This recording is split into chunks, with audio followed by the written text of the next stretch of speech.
The whole for Monday, October the 28th to order. You have an agenda in front of you. Can I have a motion to adopt the agenda, please? Councilors Randawa and Forrester, all in favor? Sorry, any additions, deletions before we go ahead? All in favor? Any opposed? It is carried. Before we jump into the committee of the whole, I just want to make sure that people in the gallery that want to participate are well aware of the rules and procedures for committee of the whole. We're a little bit less formal, but not much in the committee of the whole. This is not a decision-making meeting. Council can pass recommendations to move them forward to a regular council meeting, but nothing that council would decide in this meeting is binding.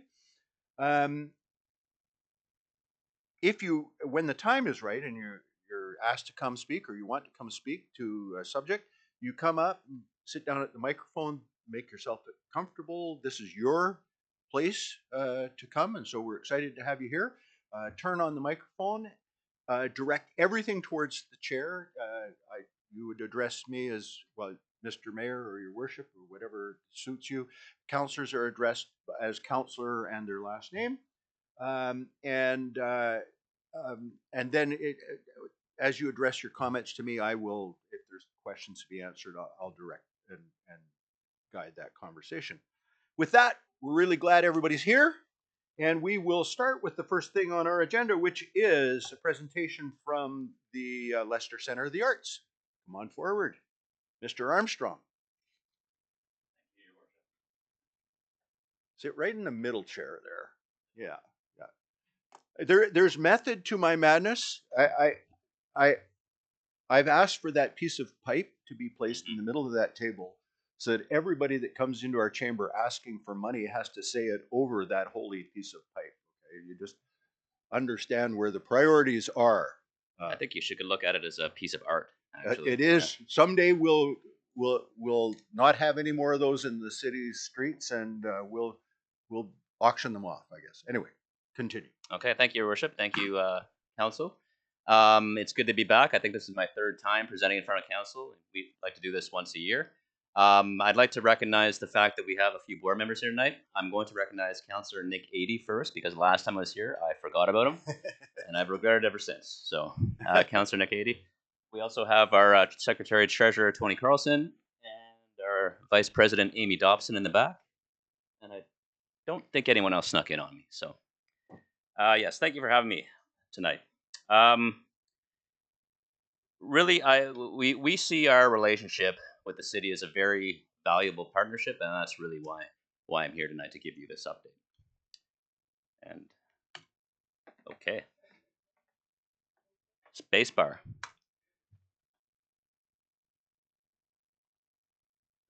Okay. So is it you that drives then? Okay, maybe we'll find out, I suppose, as time goes on. We're very adaptable here at the Leicester Center as well. We believe that this tremendous community asset, it really belongs to the community of Prince Rupert. We exist really to serve this community, and I would say that the community itself has two main representatives. That would be the city, which owns the building, and the Prince Rupert Performing Arts Center Society, which I'm representing tonight. Where the society is in charge of governance and strategy at the Leicester Center, as well as running the day-to-day operations of the facility. Now, over the summer, we had two very big construction projects, which I think really show how the city and the society really work collaboratively to make sure that this facility continues to be a great one. Do you want me to try? Okay. Hey, look at that. All right, so the first one I want to touch upon is the new roofs. This project is still ongoing. It's in its finishing stages right now. And as you know, the city is the one that put up the money for this project. So on behalf of the board, I'd really just like to thank you so much for this, for doing this project. I know it was a huge group effort by a lot of people. Sorry, I feel like I'm leaning forward. And it looks great. And I've received many compliments from the community. I hope that you guys have too. So really, right now, I think they're kind of going towards the breezeway. All the other roofs, including the highest roofs, are finished. They're doing some interior work right now in the building too. One thing is, we've had this really bad leak in the rehearsal room. So any of you who have actually visited the facility know about it. I am proud to announce that that leak is gone. So this leak that has just been bothering us probably for the better part of 2 decades has finally disappeared. And we've had some pretty good tests over the last 2 weeks, and sure you guys remember the monsoons that have happened. Okay, and I'll go to the next slide. The other project that happened over the summer was the new seats, and I'm proud to announce that this project is now officially complete. We now have about 700 new seats in the theater.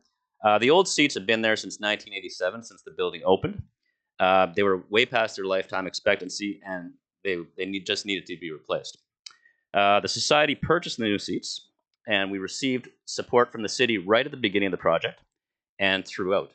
In fact, in other words, we really couldn't have done it without you guys. The project itself costed about $605,000 to get those new seats in. We've had a few events and shows in the facility since September and October, and heard nothing but good things about the new seats. So I really want to emphasize the project was really only possible first through the collaboration with the city, and also with the partnerships that we had and the relationships that we developed with local and individuals and local organizations, as well as investments from the federal and provincial levels of government. And as I said, this project is officially finished, so people can now enjoy shows and events in brand new seats. And as you know, our relationship also extends to an annual funding agreement, which I think dates back far beyond my time as the general manager. We're again very grateful for that as well. We see this as an investment into our community, and it's to foster an appreciation for and enjoyment of the performing arts in Prince Rupert and surrounding areas. That's our actually constitutional purpose. That's the reason that we exist. So since the city, of course, is in the middle of budget season, we thought this would be a good time to give you a good sense of our high-level budgetary requests for the immediate future. And I also want to say that the funding agreement, for the most part, again, as an investment, represents about less than 5% of the operating budget. Sorry, 0.5%. So this is basically the requests, and I believe in the last meeting they were already brought forward to you guys. We have a variety of challenges like any other nonprofit. We've noticed the cost of doing business has really increased exponentially over the last few years.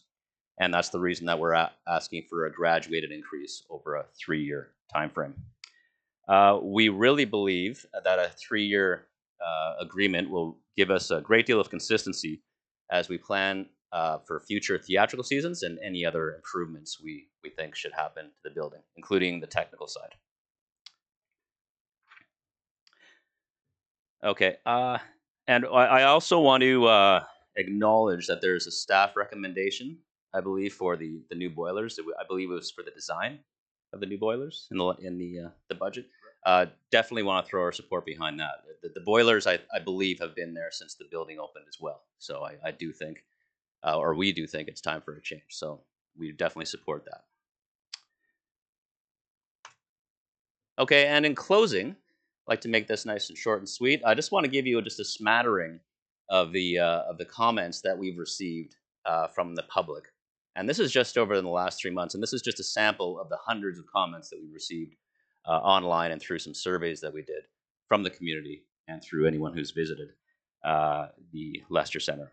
And I mean, if you go back 10 or even 20 years, you'll see many, many more comments like this. Not just from people in our community, but also, of course, from visitors to our fine city. As I'm sure council is well aware, many people from out of town who visit the Lester Center are just simply blown away by the facility, by this tremendous asset that we have. And they really comment about the foresight of the community to build something like the Lester Center. Really, I think the Lester Center shows not just the city, but also the province and indeed the country, that Prince Rupert is a community of vision, imagination, and pride. The society looks forward to collaborating with the city for many years in the future to show the world just how special it is that we have a facility like this in our community. And with that, I will say thank you once again and see if there's any questions. Any questions or comments from council? Councillor Forster. Thank you, Mr. Mayor. I appreciate that currently what is given to the Leicester Centre equates to 0.5% of the annual operating budget. The proposed or asked for increases, what would that mean for general taxpayers? Is that an increase? Is that a decrease? Well, obviously not a decrease, but No. what is that going to calculate out to? Director Bombin will have to crunch a couple numbers for us, but let's put that in the list of things. Not for right away, Director Bombin. You have it. Oh well. There you go, Director Bombin.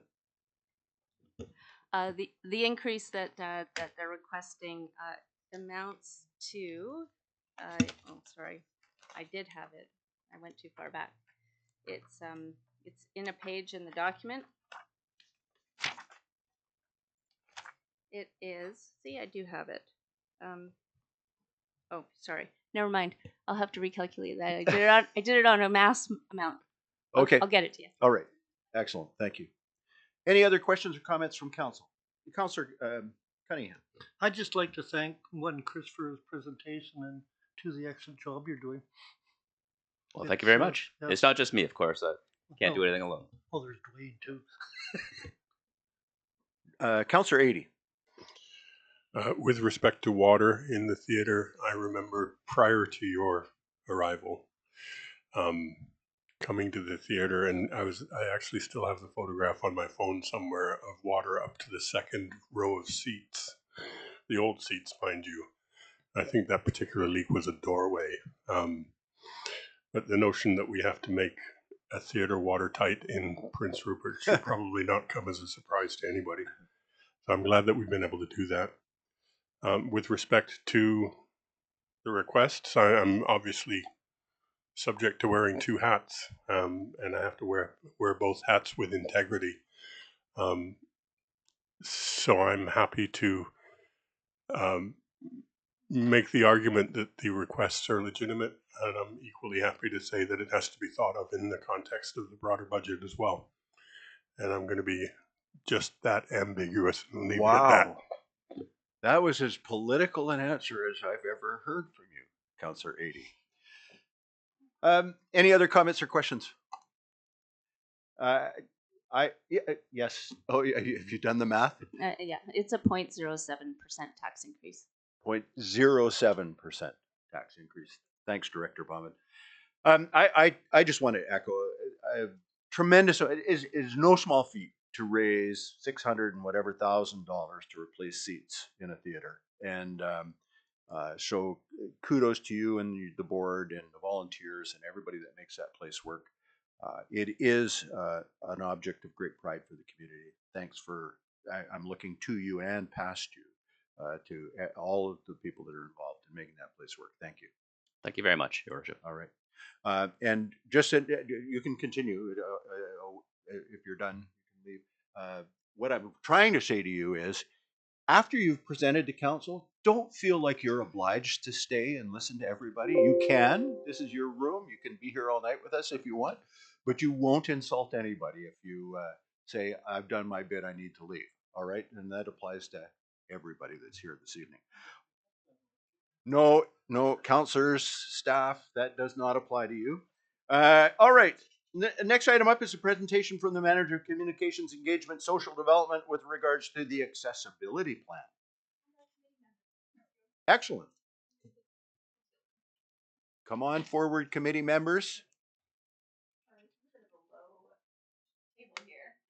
I'm learning things about accessibility all of the time. Because it's a group, so I think it's important to kind of present it as a collective. Got a few of our members here today from the accessibility committee.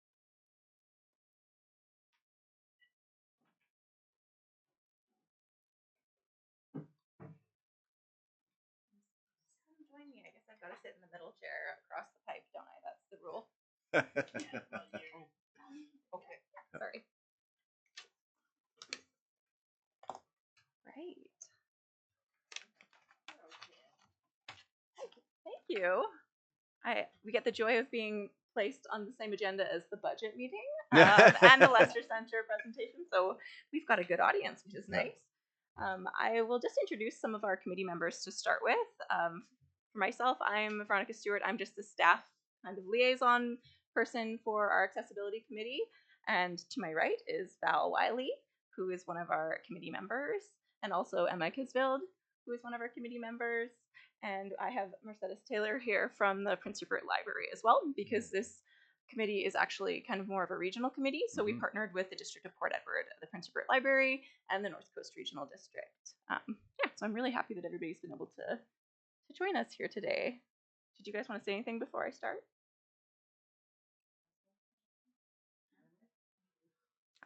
I'm sure you'll do it. Okay. With that vote of confidence, I feel pretty good. Thank you for screen sharing, Rosa. All right, we'll get into it. Spacebar. All right. Maybe.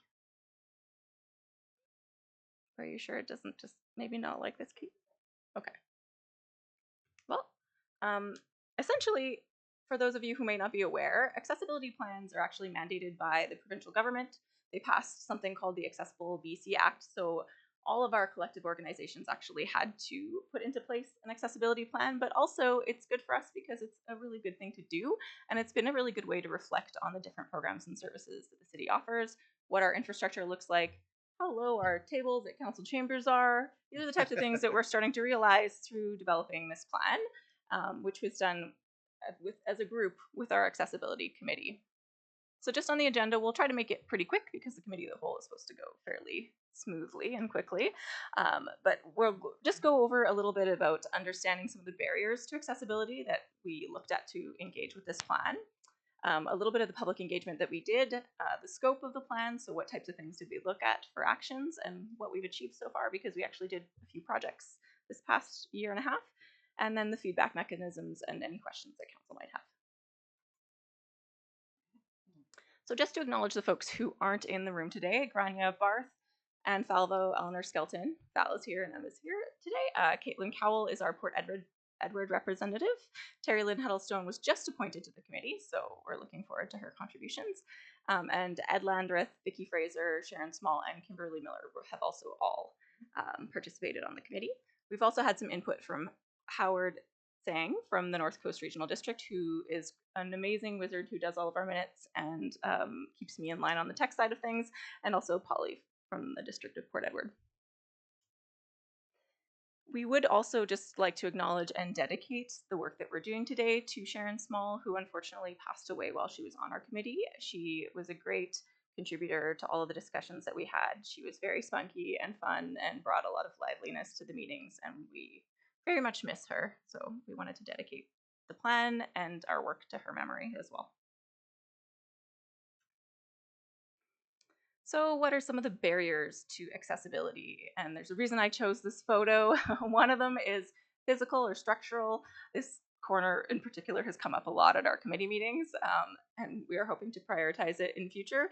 But as you can see, there's no curb letdowns on 2 of the different crossings and 1 curb letdown there. So you can kind of start and then you'll have to turn around on the other side of the street if you're in a wheelchair. So some of the barriers to accessibility are architectural, structural, physical. These are the types of things that are kind of easy to see, but they can also be social or our attitudes towards people. Information and how we communicate might not necessarily always be accessible to everyone. Technological, if the type of technology that you're using doesn't necessarily work for people of all different abilities, or systemic, could be a policy or practice that causes barriers for some people. So we looked at the barriers as we were starting to develop the plan, and then we developed some actions based on how we could address those barriers, and then we got into public engagement on the different actions that we had proposed as a committee. So it's kind of an iterative process.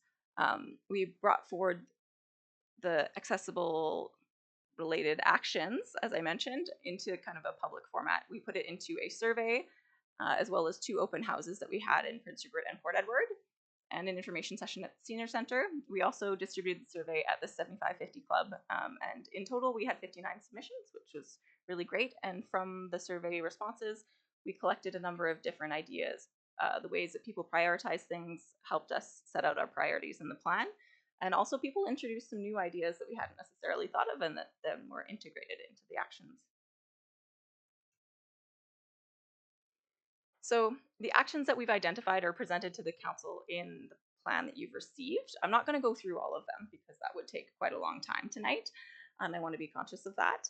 However, they kind of fall under different categories. So the delivery of programs and services. So what kind of programming do we have at the rec facilities, for instance? Our pool actually recently started doing neurodiverse swimming lessons, right? So that's a type of program or service that we offer that's a little bit different and more accessible than it was in the past. Civic facilities, so that's things like making sure that the washrooms that we have at our civic facilities are accessible to all. Outdoor recreation, one of the goals in the rec plan that we already had was to make playgrounds more accessible. This kind of cements that as a priority. Also making sure that like picnic tables and things like that are easy for people to access. The built environment, so that's something like the curb let downs that you saw in that photo from before. The built environment refers to the physical environment around us.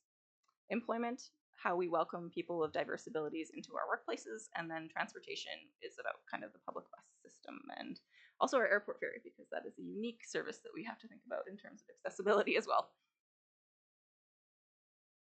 And just in terms of how we kind of looked at the action plan, there were short-term priorities, medium-term, long-term, and then things that we might have to look at every year. So letdowns, we didn't want to have to name every single letdown that needs to be done in the community, but we made it a general ongoing priority to try to look at that as we renew our roads.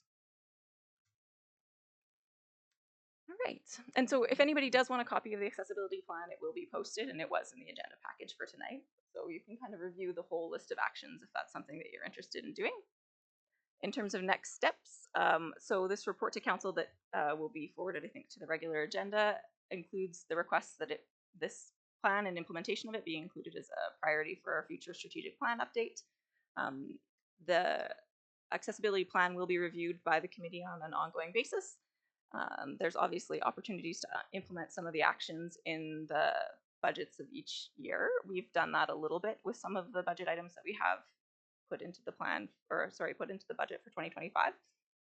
And then we can update the community on progress on the accessibility plan in our annual reporting.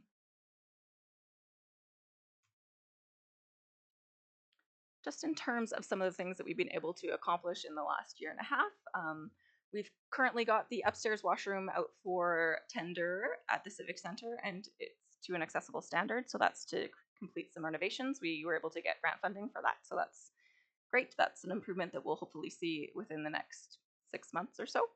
As I mentioned, sensory swims have been sponsored by Trigon actually, with support from the North Coast Community Services Society at the pool, which is amazing. There's been an enhanced mobility program that ran in the community that the city helped partner with, but also there were a number of other organizations involved in that. The curling club came to us asking for support for doing a ramp at their facility, and so they've been able to get funding since then through some connections that we help support there. We're going to be doing some mobility aid rental kits that'll be available at the library pretty soon here. And we received some funding for some new bus shelters that will be installed and will be wheelchair accessible. The city's website has been updated since we started, which was one of the goals, was to update to an accessible standard, and we've made some upgrades to the showers at the pool thanks to Northern Health funding. Also, we would be remiss in not thanking the Prestige, who let us have all of their meetings in their breakfast room for the entire duration of our committee meetings so far. So that's been very nice. I just wanted to give them a little shout out because that's been a really generous donation to us. Okay, maybe now that I've talked too much, does anybody from the committee have anything to add, or should we go ask council for questions? All right. Any questions, comments from council? I'd just like to, I appreciate the report. I appreciate the detail of it. And I appreciate also that the time frame from the moment that the accessibility committee came into being and tonight is a short enough one that the report you've produced is pretty impressive just on that basis. So I'm very interested in that work. Also appreciate the breakdown of responsibilities, whether it's regional district or the city or the library, in terms of the various points of your initiatives. That I think that's very helpful to create the focus of what we should be looking at. So thank you for all of that work.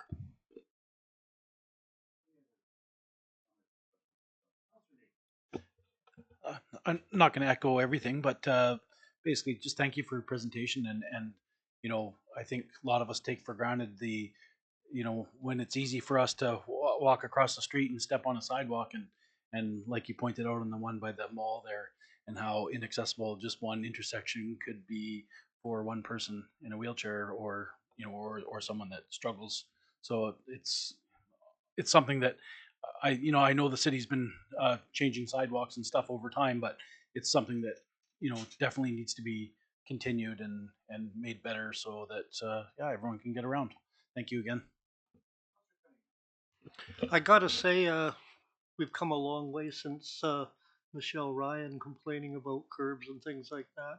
She was the first to bring these things up to the city, and seeing what the committee's doing and that. I know Michelle's no longer in town. She's back in Newfoundland, but I'm quite sure she'd be proud of everything you're doing, because she was sort of the forerunner, even though she was a demon speeding down the highway half the time. Thanks. As a person who identifies as a person with a disability, I really appreciate that you didn't just put mobility things. Um, some of you have seen me have to use a wheelchair or a cane when my arthritis has been really bad. And so I really appreciate that highlighted in it, but also that you went beyond that and included sensory activities, because in so many communities that isn't being shown. So I just appreciate all the inclusions and how you looked at this from a holistic view instead of accessibility just being mobility. So thank you.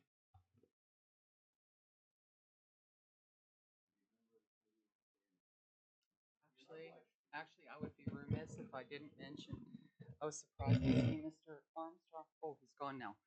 I wanted to ask him actually if the new budget that he is requesting, does that include wheelchair accessibility? I'm not sure if that was included in the upcoming budget. Yeah, because we did have a discussion with him a couple of times, mentioning that the current location of the wheelchair accessible seating is so far back that my son can't really appreciate it. I've just been blessed to have a wonderful caregiver who's strong enough to be able to carry Tanner, my son that has cerebral palsy and can't walk.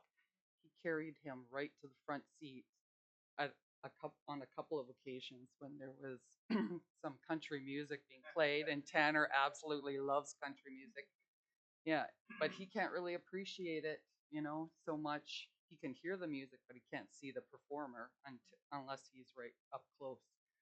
And yeah, I would appreciate if at some time in the future they could look at making, you know, the wheelchair accessible seating closer to the front of the stage instead of way at the back where it is right now, which I'm sure you would appreciate too. Yeah. Right, Emma?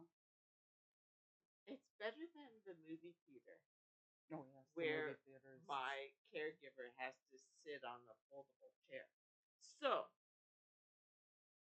Leicester Center, you know, I think she actually gets a seat, Yeah, yeah. but it is far away. Yes, and with people that have also like vision loss, it would be much better for them to be able to be seated closer to the front. And yeah, just wanted to mention that, and I'm just curious to see if that was included in his budget increase. Awesome. Thank you. I just wanted to echo those.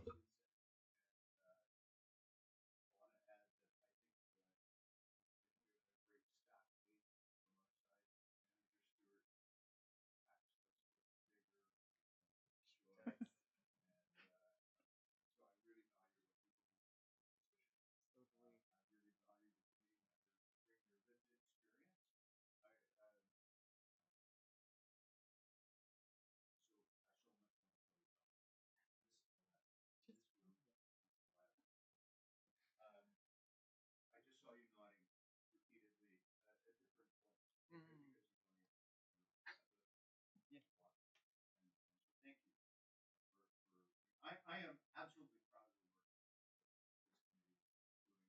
We won't be able to move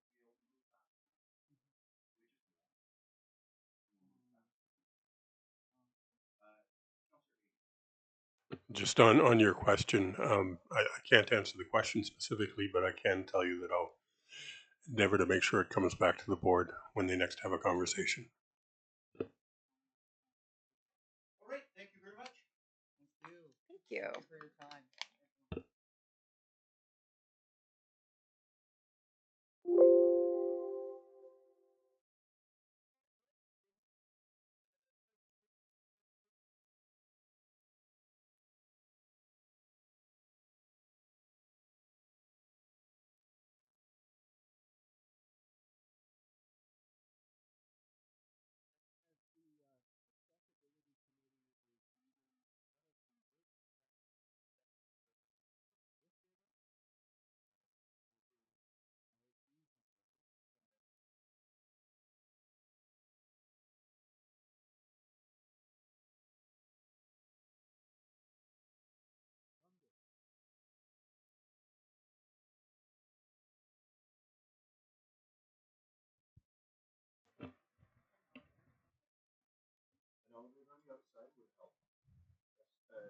Mr. Mayor, could you make sure that your microphone is on? I don't know how it keeps going off. Do you have a button over there that, yeah, thank you. Okay. Director Bombin. Well, thank you. This is going to be a bit of a snapshot of the last presentation from last week. So in this presentation, we will recap some of the information already provided to Council on October the 21st. Oh, I better press that button so it engages. Primarily for the benefit of those just tuning in. Thank you, Rosa. With the addition of some further information that was requested by Council. All right, back in the driver's seat. The budget has been prepared and requests made to align with Council's strategic plan updated in October. As mentioned last week, the proposed tax increase to balance the budget and resolve the deficit projected to deliver services at existing levels is 6.4%. This is primarily a result of contractual increases for staffing, RCMP and transit, and inflation impacts associated with goods and services necessary to provide service and costs of debt repayment. Legacy is contributing $1.6 million in dividends for capital and special projects, saving the possibility of increasing taxes and utilities for these purposes. A further contribution to a new service is proposed. A City West loan repayment of $500,000 is included in the budget. Of the $149 million capital and special projects budget, 1% of it is funded through existing taxes received from positive growth in prior years. There is no tax increase allocated to capital or special projects in this budget. The specific cost of service, capital, special projects, and optional increases for 2025 are outlined in the budget document prepared and provided to Council, the public, and it is posted on our website. Capital projects includes a significant investment into city infrastructure, which is proposed in the water and sewer utilities associated with the big project. The high frequency of water breaks and similar age and condition of sewer lines prompted the city to obtain an infrastructure replacement study, which identified high priority areas for needed replacement. The areas in red on the slide are those proposed to be replaced over the next 3 years. Our experience with water pipe breaks and the consequence of failure resulted in the city successfully obtaining over $150 million in senior government grants and works that is contributing towards this ambitious $200 million plus renewal project. As a condition of receiving funding, the city is contributing $45 million towards the big project. This project is through this funding is through 2 borrowing bylaws approved in 2023. As a result of this borrowing, the city is building in the repayment of the debt associated with these loans into the utility bylaws for 2025 through 2028. Initially, when the estimated impacts to utility fees was communicated at the time the borrowing bylaws were being contemplated, the utility fee increases were expected to be at minimum 5% for the water fee just to service the debt, and near 25% per year to service the sewer debt. Given borrowing rates have come down, the current bylaw increases are below 20% for sewer for both debt servicing and operational cost escalation, and water is near the same as projected given the debt taken was, or the debt proposed to be taken is not as large. The fee changes necessary to fund operations and the city's debt portion of funding that is being directed to critical water and sewer renewal is identified on this slide. In total, if adopted as proposed, these fee changes will lead to just over a $145 increase to overall utility rates after the 10% early pay discount is applied. As noted in the executive summary, the proposed tax increase to balance the budget is currently sitting at 6.4% before we know the 2025 BC assessment values. This increase is based on the 2024 assessed values and works out to approximately a $129 increase for the average homeowner. 2025's assessed values won't be known until January. Once we receive BC Assessment's roll, any new values added to the roll from non-market change would reduce the tax increase proposed. Irrespective of assessed values, our projected operating deficit for the general fund is $1.628 million. The drivers are presented on the slide and show the amounts as well as the tax increase attributed to each. We have also presented the approximate whole dollar cost of an average assessed value home associated with each cost driver. The largest drivers are for staff and benefits increases, the general expense and debt repayment increases, and the RCMP contract increase. Operational equipment includes fire gear and fire hose replacement at the fire department, as well as fitness and accessibility equipment for the recreation department. There's also an increase associated with public transit and handy dart service, and a city manager directed asset management contribution to embed a continuous all property owner contribution to replacement of community assets. These increases, however, do not apply to provincially tax capped port terminals as legislated by the province. The budget deficit does not include certain items which are presented for council's consideration, which would present an additional increase. Items for consideration are funds for the Indigenous Relations Committee, repairs to Quinitsa Station, community enhancement grant, new and increased existing requests, and the introduction of a community safety officer program whereby the current bylaw department would increase in size by 1 for a total of 3 staff who would be transitioned to community safety officers. The city is planning to conduct almost $149 million in capital projects in 2025. There is no tax increase allocated to these projects this year.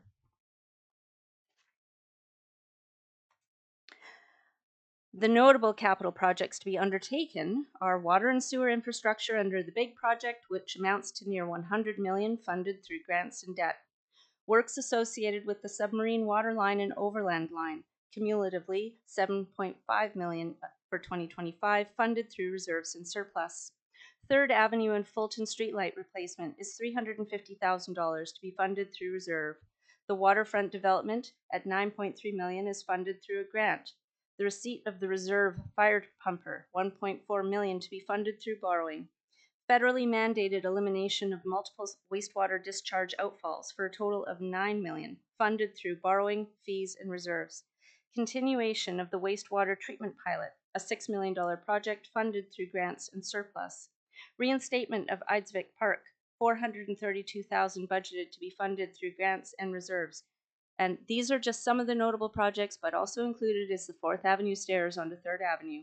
And finally, a proposed housing service in the amount of $9.5 million to be funded through reserves surplus, a dividend and specified tipping fees at the Watson Island landfill received through neighboring industrial activity.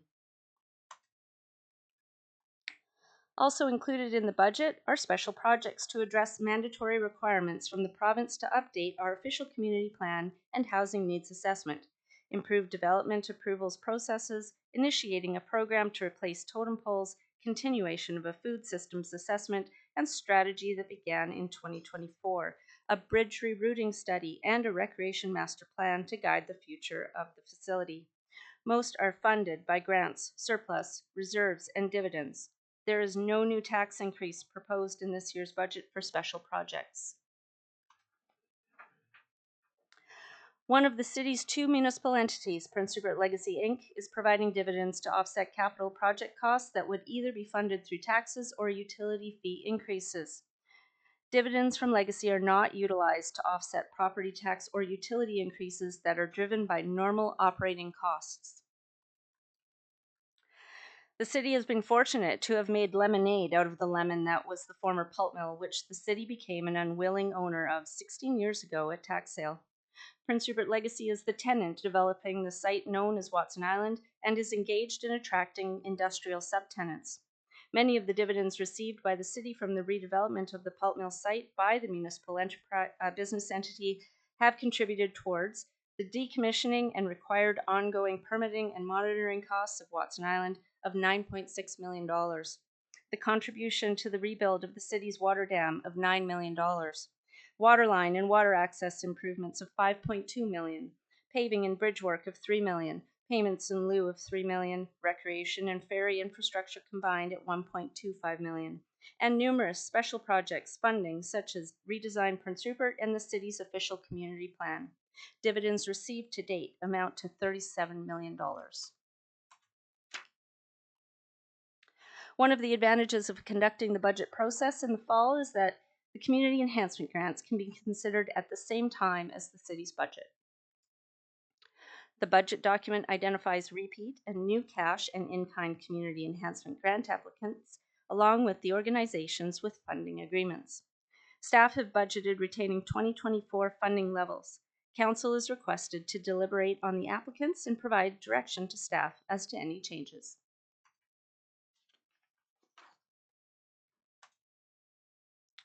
We have calculated the potential property tax increase with the deficit at existing service levels, and the proposed residential mill rate, including the increase, can be used for all residential properties to gauge the specific impact. Currently, residential property owners can use their 2024 assessment multiplied by the proposed rate of 5.29205, as shown on this slide. The same is true for when the 2025 assessed values are released, although at that time, the rate might be a little different. We will keep council and the public informed about potential changes to the proposed rate early in 2025.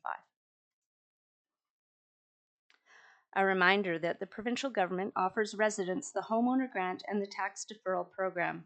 These programs are available to reduce property taxes paid and defer the tax payments through a loan that is recovered at the time of sale. Details of these programs can be found on the provincial government website, the city's website, or on your property tax notice. Homeowners must make application to the province for the homeowner grant before the tax payment deadline on July the 2nd, or a provincial penalty will be applied. The homeowner grant for 2025 can be applied for in the new year, but if it was missed for 2024, you can still apply for it now. The link and the phone number for more information and to make application is on this page. The budget document and this presentation are available online and at City Hall at the customer service desk. Staff presentations from last week are also available online. Besides the opportunity tonight, the next date for in-person public feedback is November 12th here in Council Chambers at 7 p.m. Questions, comments can be emailed to finance@princerupert.ca or taken by phone at 250-627-0914. And of course, we can receive them by mail. All questions, comments received are provided to Council. Staff will seek direction to prepare the 5-year financial plan on November 25th after the public engagement process has concluded. We have made our budget simulator available to the public as another means to provide information and obtain feedback on the proposed budget. Results of submissions are provided to Council for consideration, as is interaction data indicating areas of public interest. This simulation tool will be open until 4 p.m. on November 15th. The link for this feedback tool is available at engage.princerupert.ca/budget 2025 and can also be found on our website by navigating to the budget section. Included on the bottom right of the simulation landing page is a link to obtain what is called a taxpayer receipt. It identifies the allocation of tax-funded costs for the year by department based on the value of your home. Give it a try to see how much of your taxes are allocated for city-funded services. This concludes our recap presentation. Excellent. Thank you. Before Director Bombin leaves, I'm going to ask Council if you have any questions of Director Bombin. And maybe I just for clarity, I want, and just in terms of process, we aren't going to be, while the budget document is open to the public for comment, we aren't going to be making any changes to that document. It would be very confusing to the public if, if they don't know what it is they're talking to. And so our opportunity to actually make change will occur after public comment is closed, and November the 25th, I think, is when the document is brought before council. Yes, that's when the staff report will come forward with all of the feedback that we've received, right. As well as the results from the simulation. However, in the interim, of course, you can ask clarifying questions. You can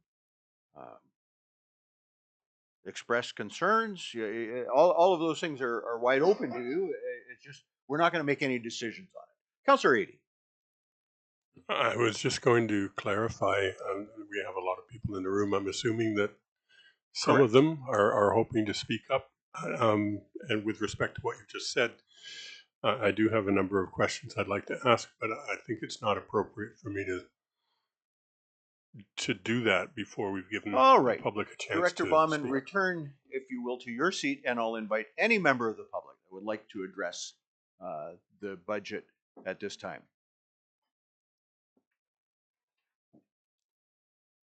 If you would identify yourself and your address. My name is Brian Musgrave. I live at 208 4th Avenue West. Appreciate the opportunity to present to council, administration, and your honor, and of course the guests. 4th Avenue walkway, as described, I think probably one of the biggest things is probably the name of it is the worst of all because it's more of a gateway. It's a gateway for the people from 4th to 8th, 9th Avenue up, and also the gateway for the tourist activities coming through town. And before tonight's meeting, I had the opportunity with our Honorable Mayor and Director Miller to take a walk this morning with myself. And there's some different viewpoints from different people in our neighborhood, but I've lived in my address for 8 years, and the impact of the closure of that walkway has had huge effects. So one of them, the most important one, is the variety of illegal activities since that walkway has been closed. And as we discussed this morning, it's probably not the only walkway in town that's closed that has some of the similar things going on. But the amount of illegal activity that occurred and has still be occurring is not good for the community. And for myself, the fact that we ended up having some drug houses in the area, and the main reason is that they could go to the walkway in what was a closed area to do their dealing, which also meant they walked in front of every house constantly, day in and day out. So at this point, I'd also like to thank our RCMP, who were very, very diligent of resolving a lot of those issues in a very quick fashion. But it doesn't mean they don't come back. So that was the first thing I wanted to point out, is that closure is just not about the walking ability of the people in the neighborhood. The second thing is that we have I believe is one of the oldest churches in town next to us, which is one of the biggest draw for the trolley drivers in town when those cruise ships visit. And so with that is again the accessibility, the viewing, and the alternative options, which is obviously coming up McBride or Service Park. We never went to Service Park today, but I can tell you, as many others will, that it's currently a dangerous walkway, that even the local people who are familiar with walking that area are avoiding. So it's really putting the direction all down to the McBride side. Hopefully, the walk we had this morning, which was basically from Fourth West down to about where the cruise ships come in and back, hopefully was enlightening, because it's disgusting. It really is. And if you're trying to promote the city, you name it, from, like I say, from overrun areas of grass, garbage, the list goes on. And so there's a lot of things that come into play. And we talk about the ability to attract tourists. Well, I'm sure the negative reports from some of the people that wanted to walk up and see the church, or probably the worst part is the ones who didn't complete the walk because of what they were seeing along the way. So hopefully that, like I say, showed a little bit more viewpoint this morning on that area. And like I say, it's not a Fourth Avenue walkway. The amount of people in the area that use that walkway to, buy their groceries, go to work, and minimize vehicle traffic is staggering.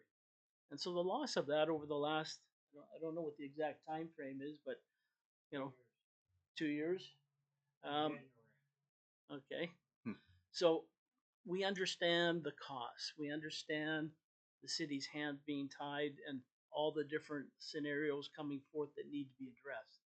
Very appreciative that it's currently in the budget, but we also want to make sure it doesn't get taken out of the budget. But there's more to it than just one single walkway that's there. And, I think, and again, different viewpoints of different people in our area that will probably speak to it tonight.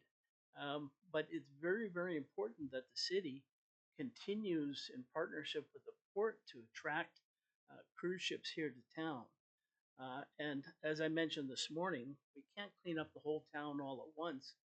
But if we have the main visibility of the out-of-town guests coming through, and whether it be now coming through the McBride area or in future, if the walkway is fixed, I said, please make sure you don't just fix it, but you beautify it. Because that's what people are going to expect. Those are the comments that are going to be made. And that's what's going to help bring more cruise ships, which economic activity is huge on. And so we've got an opportunity that we can't lose. And the sooner we get that walkway done, the better. I know I had one discussion earlier this week of, if it gets done, who does it? Is it a subcontractor? Is it the city? And as a taxpayer, I really don't care who does it. It just has to be done like yesterday. And so I want to make sure that, they say, as a local resident and taxpayer, that it stays in the budget. If the ability isn't there to beautify in the current projection of costs, that they consider that in that as well, and do the best to make it happen as soon as possible. Great. Thank you. I'll just ask if council has any clarifying questions. And thank you very much. Oh. Yes. Yeah. Thank you. Yeah.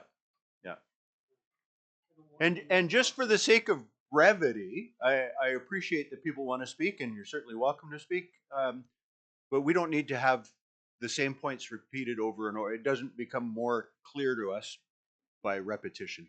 Mr. Mayor, John Patterson, 302 4th Avenue West. Welcome. Only here 17 years. And unfortunately, I may repeat a couple of things, but I think they're worth repeating. Okay? It's 2 years in January where a tree fell down because of snow and it's been closed. That is a major access to downtown for 4th, 5th to 9th.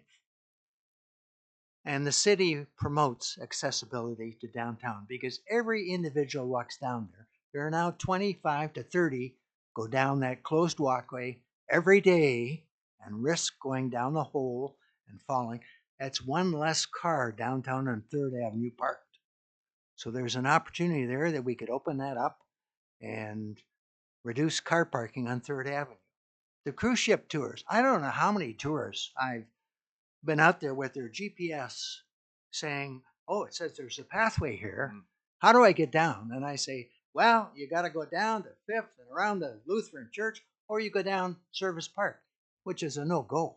And especially in wintertime, who uses Service Park in the wintertime? Sometimes they shovel it, sometimes they salt it, most times they don't, and you can't go down, so you're restricted. You got to go the long route. Now, let me tell you what's happened in the last 2 years, what it's become. The kids from the school come up there, they smoke and they drink and they party. There's a drug dealer on Dunsmuir. They go down there, it's quiet, it's secluded, it's the perfect spot to transfer and sell and do what they do. We have loud parties on there all the time. Never had that ever before. When the kids are through their partying, it's a garbage dump. They throw their bottles and their bags of garbage over the side. It's a mess. And we don't want that for the city. And you know, Brian says, if we're going to beautify it, I don't care if it's beautified. I don't care if it's paved. I don't care if it's asphalt or concrete. Put crushed rock down like Rushbrook. We need a path to get downtown. That's all. And I appreciate, although I'm concerned it wasn't on the script today, so that tells me it's low in the totem pole. So I ask every councillor, if you haven't been up there, and I bet you none of you have been up there, take a walk and look at what you're looking at and what you're proving and what it means to the city, because it's important. Access to downtown, medical, restaurants, shopping, you name it. I thank you for your consideration, and I hope that it gets done soon. Thank you, Mr. Thank you. Patterson. Anyone else that would like to come and address council on any matter in the budget? It doesn't have to be the walkway. I'm not going to drag it out, but if I don't want to close it too quickly either. All right, we'll move on to questions and. Oh, sorry. Yes, Councillor Forster. So sorry. I've been doing a lot of work with Truth and Reconciliation. And one of the things that I learned is referring to something as a low person or a low thing on the totem pole gives me a visceral reaction. The lowest part of the totem pole actually holds everything else up. And I couldn't just not say something. Thank you. Director Miller, you were going to. Prior to you going to questions from council, Deputy City Manager Pucci does have a presentation at the Committee of the Whole. Well, I was just going to have council ask directly of Director Bombin on the budget, and then we'll go on to if we do that. Okay, council comments or questions for Director Bombin on the budget, and again, if you direct them towards me, and then we'll. Councillor Adey. Thank you. I have very little to say, so I'll be brief. I spent a fair bit of time in the last few days looking at the budget. It's important in my thought process to reorganize information. I find that's helpful. So I took a look at the RBA allocations sort of together collectively, and I took a look at the legacy dividends together collectively. And I'd like to offer a couple of observations and frame some questions. I don't necessarily want the answers tonight, but I would like staff to have a look at it and see if they can include some of my curiosities in the package that we have to consider when we do get to making changes. If you look at the RBA allocations, for example,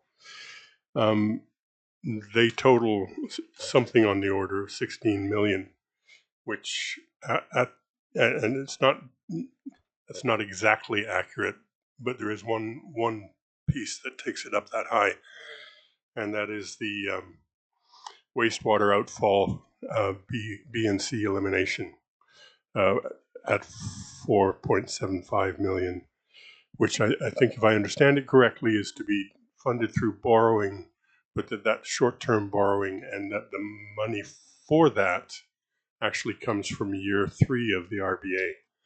So that's how we get to 16 million based on 6.8 a year. So it strikes me as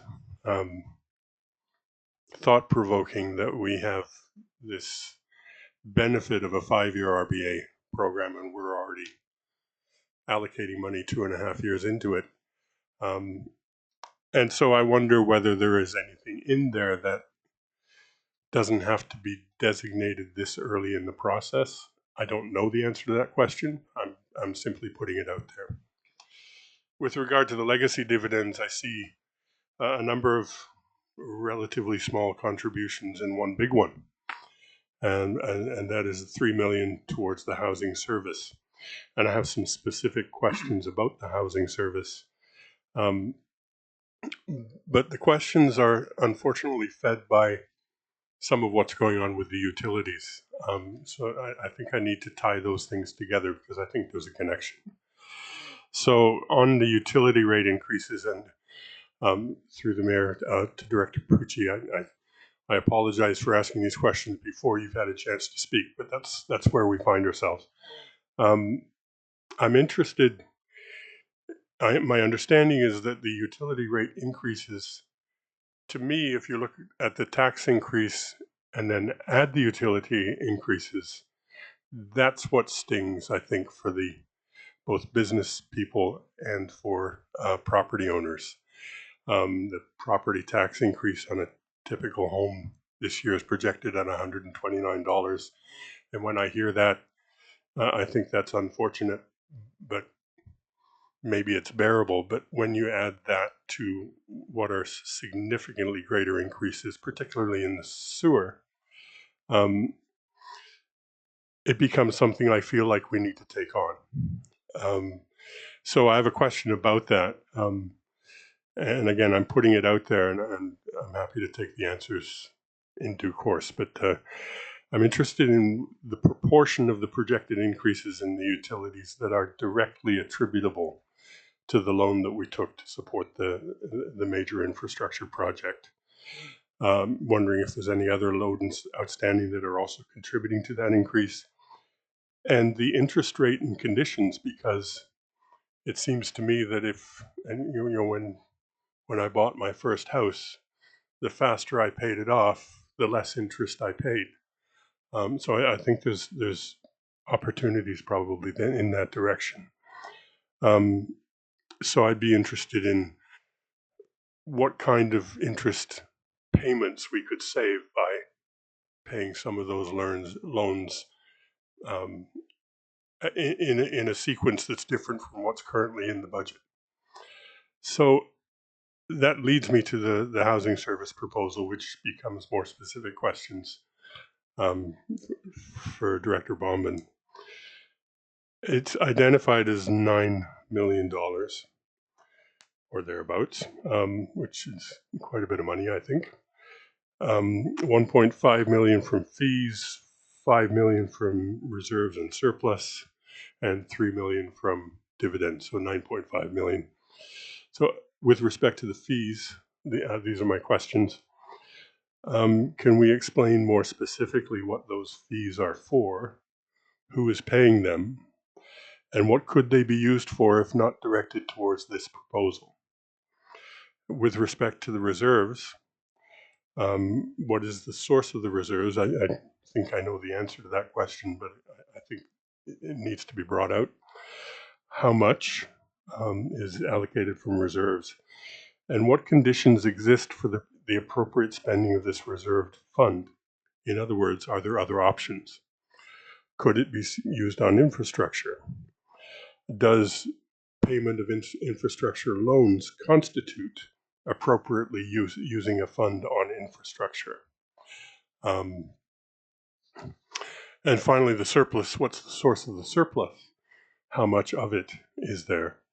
And is this surplus currently in hand, or is it projected? And if it's projected, is it guaranteed? And how do we deal with any residual uncertainty within that? And finally, the $3 million for the dividend. Obviously, there are other applications out there. This is simply the one that's been identified at this moment. So that's a lot of detailed questions. My central point is that what I would like to see brought forward is if we were to not spend that $9.5 million on the housing service proposal, what could we spend it on? And could it in fact be used to ease the shock of some of those, particularly the utilities fees that are rooted in a loan that we had to take to move the infrastructure project forward? Yeah. Thanks. So a whole lot of questions there, and you're right. I don't think you're going to get all the answers, and I don't think you're looking for them all tonight. You just want to identify the questions, but there are some answers, and I think I think it'd be good to put them out there. I'm going to start with Dr. Buchan. Thank you, Your Worship. I'm going to give part of the answer, and I'll ask Director Bowman to fill in the question about what constitutes the fees and the rest of the answers that I'm not giving. I will simply address, what could these different sources of capital be used for? They will all be used for infrastructure after they service this short-term housing service.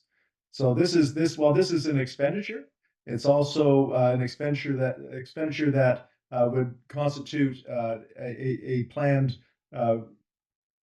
investment which would give a return to the city. So once that return comes back to the city, which if all goes as contemplated, will be more than the 9.5 million.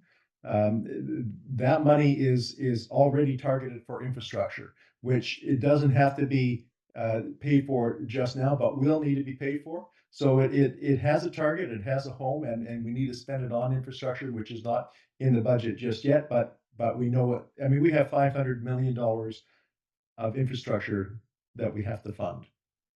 That $9 million goes towards that. So that's the short answer. Would it be used for what we have operationally? No. It could not be used for, it would be a very bad idea to use it for operational, because as Director Bauman has pointed out many times, if you use one-time capital source for operational, you end up increasing the amount of tax impact the year after that expenditure, and then you still have to find that capital that you just spent. So you put yourself in a double bind.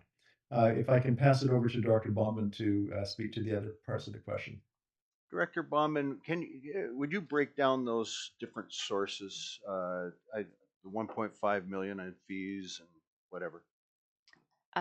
Sure. So actually, it's the $1.5 million in fees, which is in 2025, and the surplus that is identified. So of the reserves and surplus, reserves is 4 million, which is actually a grant that was given by the province. I think it was last year that was placed into reserve. So then the residual of $1 million and the 1.5 from 2025 are in respect to soil fees, that disposal fees that would be tipped on Watson Island Industrial Landfill. And I'll actually turn it over to Deputy City Manager Pucci to explain those a little bit more. DCM Pucci. Thank you, Mr. Mayor. So yes, we have a deal where we're intaking soil onto Watson Island to the landfill and collecting fees, and those fees go into general revenue and can be used for purposes as council desires. Thank you. And so, and to Councillor Adie's question about could those fees or could any of that money be directed towards servicing the debt that's attached to the sewer project? So yes, however, given the fact that when we go and get a debenture debt, it's a 10-year lock. So it's not like getting a mortgage for your house and then you get to go and renegotiate in 5 years, and you get to go ahead and pay anywhere from 10 to 20%, depending on what the agreement says, pay it down every single year as you receive, if you have income to be able to do so. We would not be able to pay anything off early until that 10-year debenture came due. So the better use of the funds would be to reduce the amount of debt that we would just be taking out from the outset. And that money could be allocated to that. I can turn it back to Dr. Buchan though. But ultimately, the soil fees, because it's an unusual item that we don't get very often, it would be, as Dr. Buchan mentioned, the double bind. If we went ahead and put any of that towards any of the inflationary costs, it would require a double increase the following year to make up for the inflation that was not already built directly into the budget, unless, of course, there was a significant change to our financial position where we could count on ongoing revenue from year to year, new ongoing revenue. So those fees I wouldn't recommend actually allocating to any of this proposed increase. I would recommend, if you're going to do anything with it, that you put it towards a capital purpose. Dr. Buchan, did you have a comment? And Your Worship, just to close that off, of course, as I mentioned, we have some $500 million of infrastructure that we have to fund in the future, in addition to everything that we've already committed to, in addition to the $200 million for the big project, and that $9 million goes towards that. So it's, if you take it away from that, we simply have to replace that. So that's the choice that council is facing. And sorry, in Your Worship, I would point out that the housing service is core to council's strategic plan. Dealing with housing is a core goal, and this falls directly out of council's strategic plan. There was another part of your early question that I thought was an easy answer, and I've missed it already. So I apologize, Councillor Adie. I don't want to go through them all again. No, I won't make it. I think that I would like to respond briefly, and then I think that I'm Go ahead. going to abandon the my place on in the spotlight. I think in thinking about these things, I understand. I don't think anybody in the room expects that we're not going to have increases. I think we get that, and I think it's our job to steward that in as thoughtful and effective a way as we can. I get that part. I think that there are some philosophical questions that we're going to be asked to take a stand on. So I'm going to offer you 4. I'm not going to answer them, and I'm not going to say where I stand on them, but I think these are the questions. 1, as a municipal government, do we create the conditions for housing development? Which I think is, a lot of the work that we have been doing over the last 6 years while I've been on in this chair. We've done a lot of work with respect to creating the conditions for housing development. And I take Dr. Buchan's point that one of our central things that we must do here is to create housing. However, I think that there are the other side of that question, do we create the conditions for housing development, is do we go as far as to become participants in paying for those houses to be built? And I think that's a different thing. So on that, we are looking at, I think, a vacancy rate under 1%. And I think that's what's driving, the consensus that we have to find some solutions to housing. I'm going to get to another way of looking at that with my 4th question. Second question is in the utilities model, and I'm sure we're going to get to it. do we choose a user pay model for utilities, or do we subsidize to reduce the burden on the users in order to incentivize development and to protect businesses that are engaged in the utilities? Third, and this is the one that goes back to housing, we've spent a lot of time in the last 6 years on the assumption that is supported by the port that we need X number of new houses in order for the port to bring in the employees that they need. I think I've seen the number 4,000 new addresses need to happen. And I'm going to take Councillor Cunningham's point from last week. I wonder whether that's our job. The port says it needs this housing in order to expand, but so far doesn't want to participate in moving and getting those houses out of the ground. So I wonder where our responsibility ends and other responsibilities emerge. And I think that we need to be clear on where we stand on that. So I'm posing that as a question. And finally, if we have to make a choice between the two, do we choose to reduce debt first and develop assets second? Is it the reverse, or is it some combination of the two? And with that, I'm going to stop. Yeah, as always, I think you've summarized some of the issues. Councillor Cunningham, I'll get you, but there's I recalled what it is. Councillor Adey, you asked about, you know, if certain things couldn't be delayed, and you specifically mentioned outfalls. And so I'm going to turn to DCM Pucci because there is a fair bit of money on redirecting outfalls. And DCM Pucci. Thank you, Mr. Mayor. So we are under an administrative directive to relocate outfalls, so eliminate outfalls. We have to eliminate outfall C and direct it into B, and also eliminate outfall J and direct it into outfall I, and then also eliminate outfall K. So we have 3 outfalls that we should be eliminating by the end of next year. We're working with the ministry and with Environment Canada to try and extend that period a little bit longer so that we can get all the work done. But they do need to be done under a directive. Thank you. All right, Councillor Cunningham. I've said it before, I'll say it again. Unless we have partners, we've been trying to get people to come in and build in this town for years now. And unless they don't come. So we're going to take this risk to build.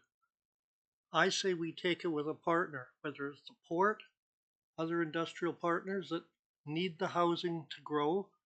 That's part of their responsibility, I feel, in this situation. I don't think we should put our taxpayers at risk with the hope we're going to get a return. It's kind of a catch-22. The more housing you build, the less demand there's going to be, and then prices go down, and guess what? We've got this empty bag now. Yeah. You know, I agree with Dr. Buchan. We need housing, and we need it fast. But I still think we need partners to do this from the private industry to get it going. Because I look at, for example, the port. You know, they sit back. Oh, we need this much housing. Well, put some of your money where your mouth is, and let's start building it. We've got the land, they've got the money. Let's do it. There you go. So one of the conditions, I'm just throwing it out there, could be that housing service only go ahead if it's a catalyst to bring others along, and without that, you know, that's a possibility. I just throw it out there. Any other comments or questions from council? Councillor Dr. Buchan. Your Worship, I'd just like to speak to the notion of partners. That is actually exactly what we are wanting to do, proposing to do with the funding. That would be in partnership with whether it's port industry or federal government or developers. That is the plan, is to do this in partnership. But you know, and the caveat on the funding is none of it gets spent unless there is a project that council is happy with. So this is simply earmarking some capital funds that will be used later to be used temporarily, hopefully with a significant return, so that we can actually work in partnership. And just to speak to the earlier point, the council's philosophical position on the role of the municipality in being involved in housing. It is entirely council's decision as to whether or not you see it as part of your mandate, part of your roles. Some municipalities do. In Capital Regional District on Vancouver Island, Whistler, if Whistler had not developed a housing authority, which it was very ambitious and very successful, it would not be the community that it is now. They have provided the housing that they needed for workers through a housing function.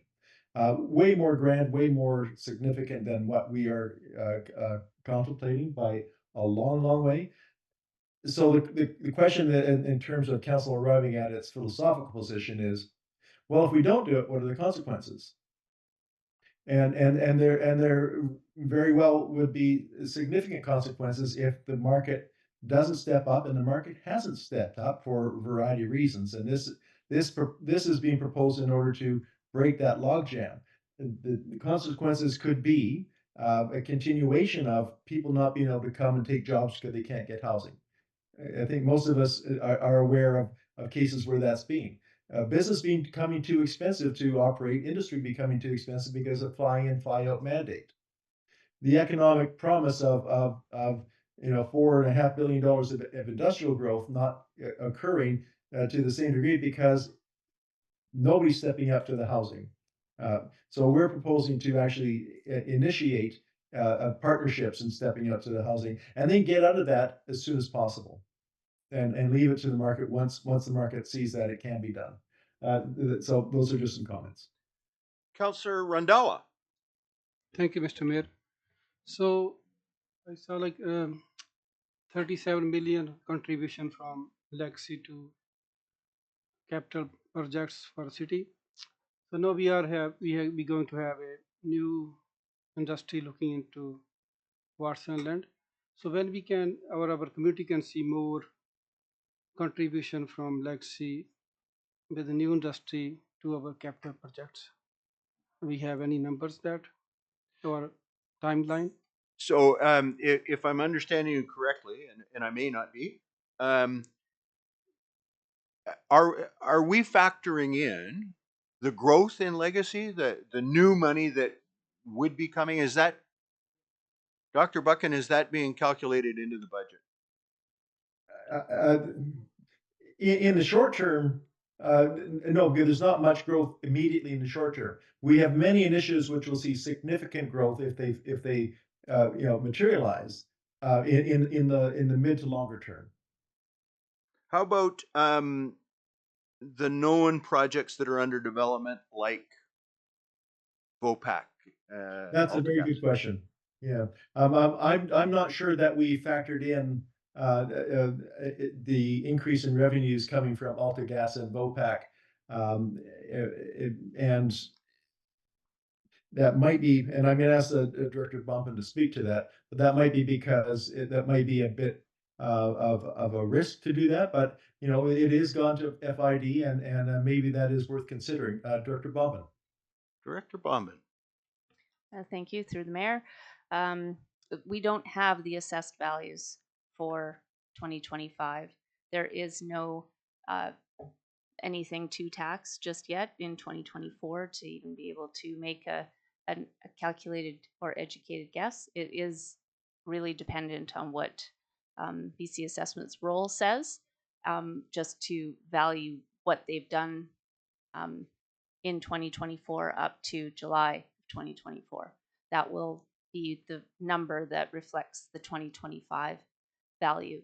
And likewise, whatever is done for the 12-month period from July to the end of June in 2025 will impact what the taxes could be for 2026. But we don't find that out until basically the beginning of January. So it would be irresponsible of me to try and...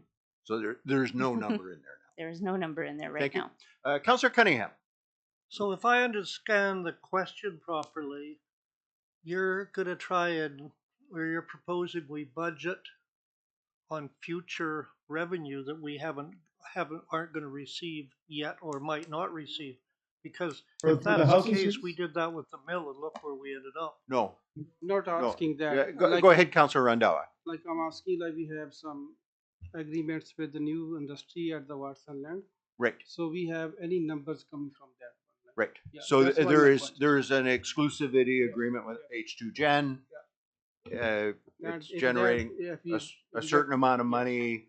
Is that factored into the yes, budget? Yes. Yeah, yeah. We'll continue to circle for more clarity on all this. The good question. Anything else you want to ask? And recognizing that Director Pucci still has a presentation to do on the bylaws to answer a lot of questions. And I appreciate this is going. It's just bound to be a lengthy discussion because I'm sorry we don't. Can I entertain? Yes, I can. Absolutely, I can. Did you want to address anything to do with the budget? I'm sorry? About the budget? Yes, come forward. Yeah. You need to. No, you need to sit down at the microphone, identify yourself and Okay, your I'm address. Donna Moore Smith, 406 4th Avenue West. Yes. In the budget, you said that you were going to be hiring a new bylaw officer. It's not in the budget, but it's out there on a wish list to perhaps be included. Yes. Okay, so if that budget, if they do get hired, would they be at the town hall meeting? I posed a question on how we were going to educate property owners that they needed to clean to the curbs. I've seen nothing on that. And another suggestion when I was talking with people, we get the pamphlets in the mail from the city. Yes. Maybe we could have a pamphlet, or you could email the property owners. I don't know. I Ms. just had to put my little plug in Ms. there Moore for that one. Smith, you would be happy to know that your name was mentioned by me out on the walk, as Brian pointed out, and Director Miller can attest to this. Brian pointed out various places where the grass was growing out on the curb, and I said, "Oh, this would drive." You know what? I'm not even talking about my neighborhood. I am Oh, talking no, about no. this whole city. I And I just want to know, if we do get a new bylaw officer, can we put them to work on all that? right. Thank you very much. Appreciate that. All right, Council, with your permission, I'm going to have Director Pucci or DCM Pucci give his presentation, and then that will undoubtedly trigger some more comments and questions. Thank you, Mr. Mayor. So I don't have a presentation to go up on the screen. It's just hearing what council was discussing at the last meeting when I brought the bylaws forward. I took a bunch of notes and here to answer some questions, but I thought what I'd do is go through each of these bylaws individually, talk about a couple of the changes, and then also looking at what some of the increases were, and then also propose for consideration if council wasn't comfortable with some of the increases, that we could look at other possibilities, and that's what's in the documents that I provided. And again, council. just from a process point of view, I want council to be really clear. We have time to delay these bylaws along with the budget because they, more than any other year that I've seen, they're so tied together. And so I don't feel pressure in this is about getting understanding. Okay. Thank you, Mr. Mayor. That was the next point, is that they've been pulled from the agenda for consideration because we think that there'll be direction coming from council at some point in the open meeting for us to make either some significant changes or small changes, and then we can bring them back.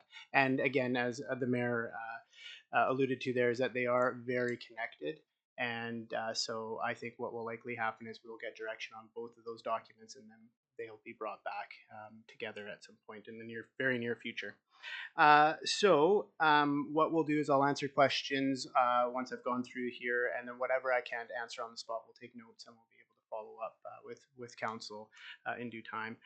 What I'll do is start with the subdivision and servicing bylaw. This one is quite benign. Basically, the reason for the renewal on that, this was just put forward in 2022, was because we had some applications that came in that were outside of our city's serviceable area, which is the self-liquidating area that the city can provide service to. Our bylaw did not contemplate outside subdivisions for servicing. So what we needed to do was contemplate properties that would be subdivided outside of our serviceable area to allow them to be able to have servicing. So these changes contemplate on-site servicing or servicing from other sources. We didn't have any comparison communities on this. This was done basically between the city and their legal counsel, and our solutions were very minimal, and there was also a clerical error that was noted as well. I'll move on to our utility bylaws, unless we want to do them individually. Any questions with regards to that, Councillor Adey? I suppose I'm wondering if there's any such sites that are kind of on the radar now. I'm thinking, the examples that come to mind for me are, the property down at the end of Park Avenue towards the port. Is that the kind of area that you're talking about, or is it something else again? Through the mayor, no. So I mean, I can be fully transparent. This is an application that has come forward that is on Ridley Island Road, which is within our municipal boundary, but is unserviceable from our self-liquidating services. So we cannot hook up a sewer connection to that property. It's between our landfill and Ridley. So we didn't contemplate that sort of stuff in the bylaw. So we needed to put that in. That's what it's about. Thank you. Continue along. Councillor Cunningham. Just on that point that Councillor Edie said, when we subdivided the ridge overlooking BC Ferries and put R2, R3 in there, it was light industrial at that point, and then we put 90 some odd building lots in there for Broughton Group years ago. Yeah. And then, so would those fees apply to that if they No. go ahead with that subdivision? Director, I know. Oh, He's sorry, gonna, yeah. I know he's going to answer, but Yeah. no. He's cuter. That's close enough to existing services that existing services would be extended. We're talking about where it's just absolutely impractical to extend water, sewer, whatever. So Ridley Island Road is a great example. Yeah, but the connection, if you build a house there, Yes. now The next bylaw, right? Director DCM Pucci. Yeah. Thank you, Mr. Mayor, through the mayor. So that subdivision was not completed. That was a proposed subdivision that wasn't completed. As part of a subdivision like that, that would be a number of houses. As part of that subdivision, the requirement would be to service all the properties appropriately and do whatever needs to be done, road improvements and all of that. So that was a contemplated concept that they came forward with, and it didn't make sense for them to move forward with that project. All right, continue on, DCM. Great. Thank you very much. So just onto the utility bylaws. So the revisions that we proposed for the utility bylaws, and council got those at the last meeting, were reflecting the cost recovery model. Staff appreciate that council has an appetite to partially subsidize and encourage development. So we came forward with a couple of options for consideration. When we looked at the comparison communities for some of these, we looked at Kitimat Terrace, Prince George, Parksville, Saanich, and others. But in most instances, it wasn't quite apples to apples. And so we really fell back on what our costs are, actual costs and average costs for putting in these types of services.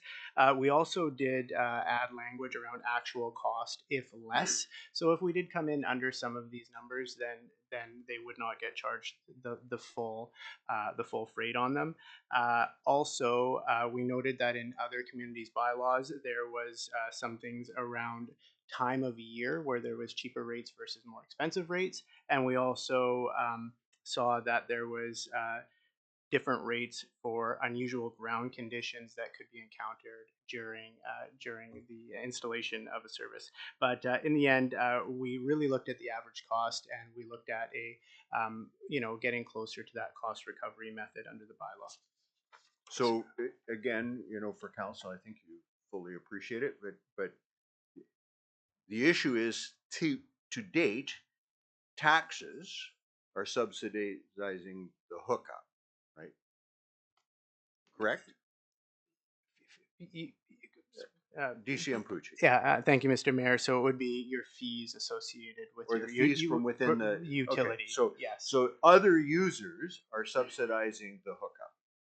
Okay, that's more Correct. accurate. Yes. So the real question is, does council want to move towards more of a cost recovery model through the fee, or do you want to take a step halfway in that direction? You know, we don't have to go all the way, you know, but council's been very clear on other initiatives, waiving development cost charges and other things, to encourage development. So it becomes a policy decision really as to whether how far council wants to go. Councillor Niche, I think you were going to ask. Obviously, Brent, when I brought this up last week, I was not particularly fond of the massive increase to these, and I see you've made some adjustments to that. And in the meantime, I've actually done a little bit of research as well, and looked at other towns and other communities, what their costs are, and some are a little less, and some are a little more than the connection fees you're proposing. But the one thing I want you to think about, and we all need to think about this, is we don't want to be short-sighted in thinking that it's cost recovery, because you will get your cost recovery back in other ways. And I'm gonna, I'm just gonna, give you an example. An average lot in this town is $80,000 to $120,000, and then you've got developing that lot, which is probably going to be about $50,000. So we'll use 100 as an average, 50,000 for developing. And then the proposed rates originally you had at 3 service connections, water, sewer, storm, approximately $30,000 within the next 5 years. So, you're at $180,000 in fees and lot purchase and developing before you've even done anything. And right now, if there's an empty lot sitting there, that empty lot is generating, on an average, probably $500 to $700 a month. If it's in a higher end and a higher lot, then obviously it's going to be $1,000 or $2,000 a month, a year, sorry, that you're collecting in taxes. But if you don't build anything on that lot, you're only collecting $700 or $800 or $1,000 a year for the next infinity. Well, if you actually promote building, which we're trying to do by putting a $9.5 million fund together, and you actually want to build stuff, then you do have to subsidize it somewhat. And if someone connects fees, has these connection fees, and they build a house, and their taxes are now going to be, $7,000 or $6,000 or $8,000 a year, you're recovering that money back, because that's taxes that we were not collecting before. So, one service connection can be paid for, or if you did all 3 service connections, you're going to get that money back in 3 years. And then for 25 years or 50 years, you're going to have that money coming in from that house. If we price everyone out of building, here on one hand, we're giving everyone, oh, we don't want to charge you for permits, we don't want to charge you for this. But then all of a sudden you say, bang, here's $30,000 to hook up a water, sewer, and storm. And I just feel that, maybe we look at it as we divide that out in the policy, and we say, for new builds, this is what you got to pay. Maybe if, existing storm connections that aren't there on existing houses, well, maybe we charge them a little bit more, like you proposed. But I really think that, you have to look at the long-term gain of gaining another house in this community, which is exactly what we're trying to do with a $9.5 million fund. And the taxes collected for the next 50 to 100 years on that home is going to well outweigh the amount that we're going to try and hammer them on a service connection in the beginning. Yep. And so I'm not opposed to rates going up somewhat. I understand that there is a cost to it, but I also, I just want you to understand the ramifications of a town that's already challenging to build in.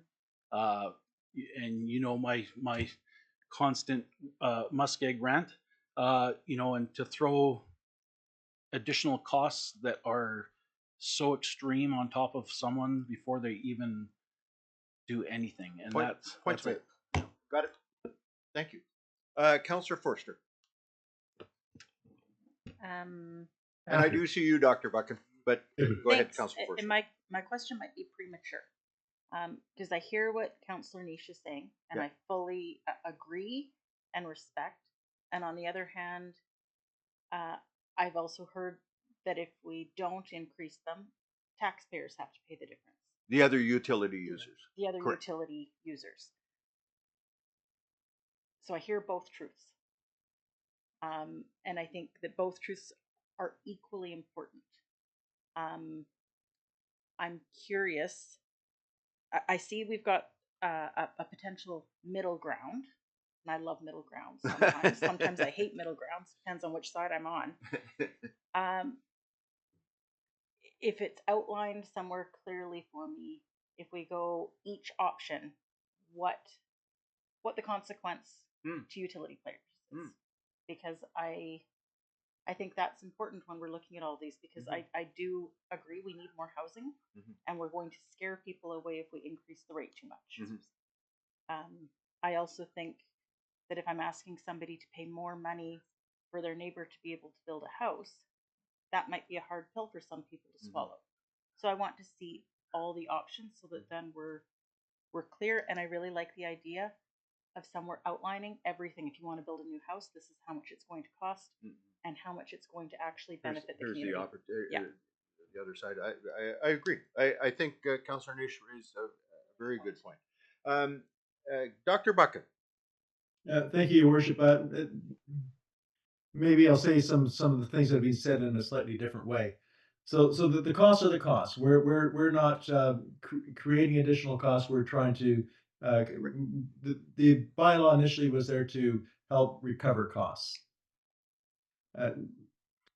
And while we can't give you absolute numbers because the absolute numbers would fall out of how much actual development there is, right? If there's 100 new units and 100 new connections, then that has a certain there's more money. There's only 5 new houses and 5 new connections. That's less money. But the fundamental principle is that if you're not doing cost recovery, the bigger pool is covering the costs.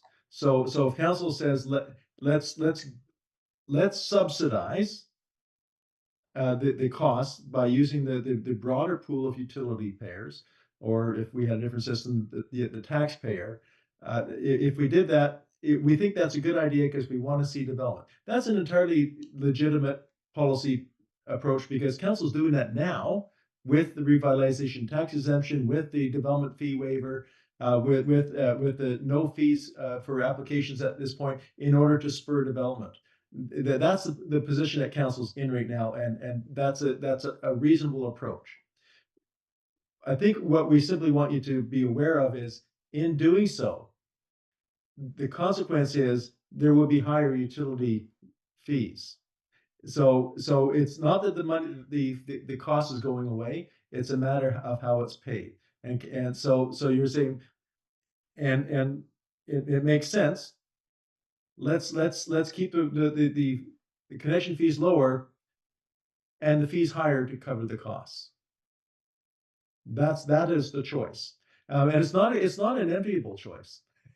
I completely get that it's not an easy decision, but that is the reality of it. So that's just, I hope that helps a little bit with understanding the challenge.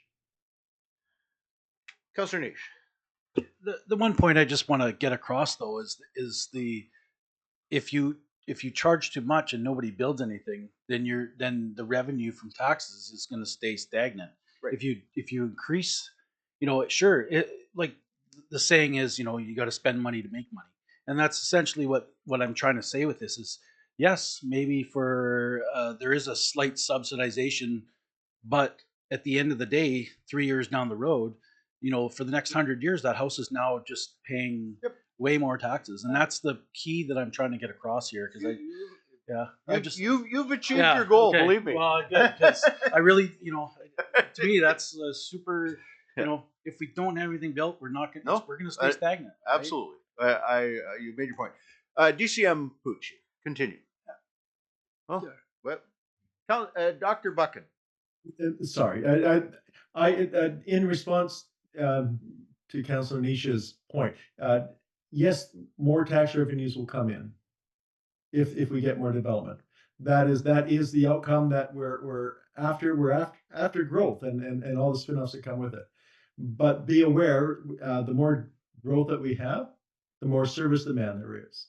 So those taxes that we're asking for will actually, they won't be a surplus. They will be responding to the service demands that the new population is making of us in a variety of ways. So yes, more money's coming in, but there will also be more revenue. So it's not that we're building a surplus to pay for everything. That's a problem I would love us to have. Yeah. Councillor Cunningham. Well, what Council Nice is saying is the upfront charges are going to be discouraging people from building. Well, I so think you we all won't hear that. have that. I think we all hear that. We don't need to keep making the same point over and over and over. We're repeating ourselves a lot here. Let's go on to DCM Pucci. Thank you, Mr. Mayor. So what I'll do is I'll just go through some notes and some options. That is, I think, the middle ground that that Councillor was talking about, and Council at some point can give some direction, and we can bring the bylaws back. And again, we appreciate that all of this is intertwined in it, and it is all comes, out of a homeowner's pocket. Just what side is that pocket? So it was determined that the average cost of a water service is around $10,000. It ranges from about $9,000 to $12,000. However, there are some outliers that are quite expensive, and into the $90,000 range and even more. So what happens sometimes is that we have to do asphalt repair, concrete repair, sidewalks, and all of that. So it does get quite expensive. So what we proposed is a 76, going from 3,218 to 7,600, and then up from that, that would reduce that subsidization. However, council is uncomfortable with that. We would suggest going to $4,500 as a middle ground for a water service connection. We also propose what was called a smoothing effect that our CFO, Director Bombin, put forward. And so that saw a utility rate of increase of 6% annually for the next 4 years, and then 18% in 2029. This is our water utility. And so this is due to $3 million worth of borrowing for the big project and 50% of a water treatment facility in 2027, 2028. There is an option that would have a non-smoothing effect, which would see a reduced rate to 2% in 2025. So just a lift of 2% in 2025 from existing rates. And then the idea would be to request staff to reevaluate next year, and we look at it again. And there is a fee and rate schedule that is included when I gave council, so that they can see what that sort of translates over the next few years. But that would be a reduction to a 2% in 2025. Along with those service rates, we added a small fee associated with water turning on and off during hours. And the reason why that is that we have people deployed on sites during the day, and when they get pulled off of the site to go and do something else, that slows down the productivity on the project they're on, and they have to go and do an on and off and then come back. So we are looking for a small fee for that. I believe it was $52. So in the end, for the water bylaw, we have a couple options for council to consider. And I can move on to sewer unless there's other questions. Any other on water. questions, Council? I can see Councillor 80 thinking. Maybe you should move on quickly before he speaks. No, I'm kidding. Nothing? Okay, all right. Thank you, Mr. Mayor. So again, we're seeing the average cost of a sewer connection and a storm connection at about $10,000 each. There can be efficiencies when they're done at the same time, obviously, but typically what we have is someone coming in for a storm connection, which is a standalone. In a new build, you'll be getting both at the same time, so you can see some efficiencies there. But water has to be in a separate trench typically, so they would be standalone as well. So efficiencies just when you do storm and sewer at the same time. We have an increase that was proposed originally from $2,782 to $6,000. That would reduce that ratepayer subsidy. Again, if council is uncomfortable with this, we would suggest going to 4,500 again, and that would again reduce the burden on the ratepayer to subsidize that. We also have a rate increase that we suggested that brought a clean out or inspection chamber from 658 to 3,500. To 1,500, I believe. To 1,500. We're experiencing those at about $3,500 range, so we're still subsidizing those. So if council again is uncomfortable with that rate increase, we are looking at an option of putting that to $750. That would allow some increase and reduce the subsidy overall. With the sewer rate increase or the fee increase, this was a hefty one at 18%, and it was 18% over the next 4 years and 2% in 2029. This is obviously around the borrowing associated with the borrowing bylaw of $42 million for the big project. However, there is an option that we can reduce the 2025 rate increase to 2%, and that would be a non-smoothing effect. You would see a significant jump the following year. It's in the rate and fee schedule. However, council can request staff to come back with options, and if there's any ways to reduce the amount of borrowing, that would reduce that percent increase later on significantly. So we can look at that. Along with those changes, there was an addition of a call-out fee during working hours. Again, the same rationale about staff being pulled off of other jobs to go and attend. So we would be looking for, I believe it was a $52 fee associated with that as well. And the last one is solid waste, but I think we'll probably pause on sewer and water because they are a little bit different than solid waste, unless you want me to move on. Councillor Ady. You're looking at me, so I guess I'll go. This will be short. I understand the phrase, the cost is the cost. And I would suggest that the cost is the cost unless you reduce the cost.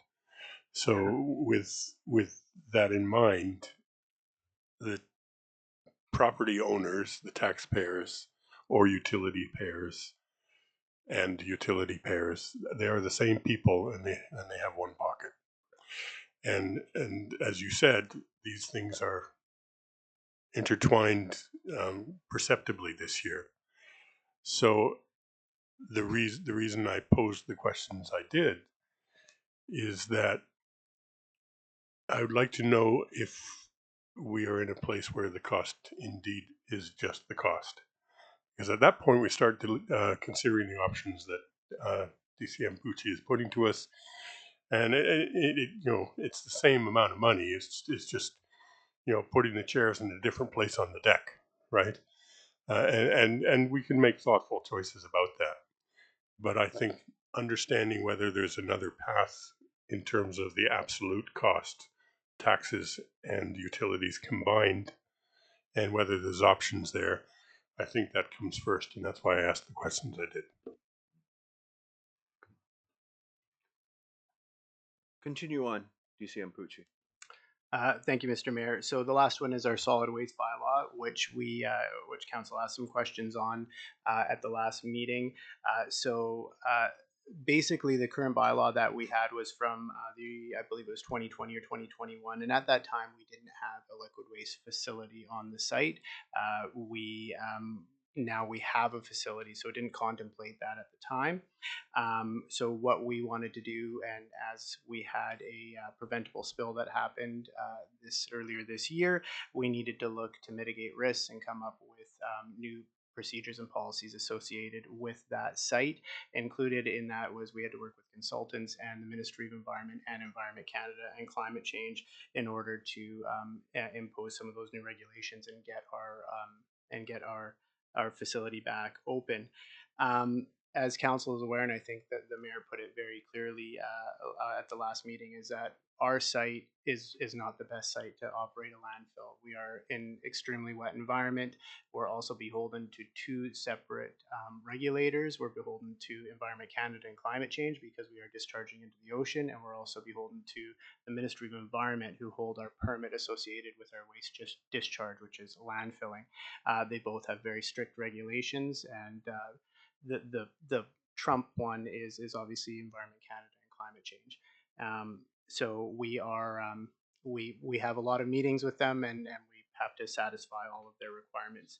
So when we looked at our bylaw and strengthening it, we looked at Metro Van, we looked at Regional District of Kitimat-Stikine, we looked at the Capital Regional District, and some other places as well.